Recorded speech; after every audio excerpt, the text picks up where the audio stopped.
mayroon daw elemento sa ilog ng Minalungaw sa General Tino sa Nueva Ecija na kumukursunada di umano sa mga lalaking may itsura. Os!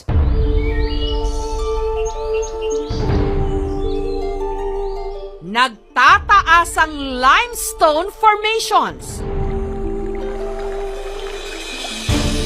Mayayabong na mga puno at kalmadong tubig.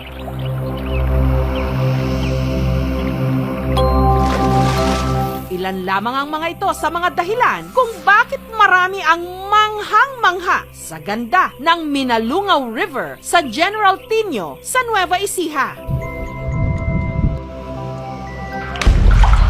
Pero ang ganda ng ilog, di umano, nababalot din ng misteryo.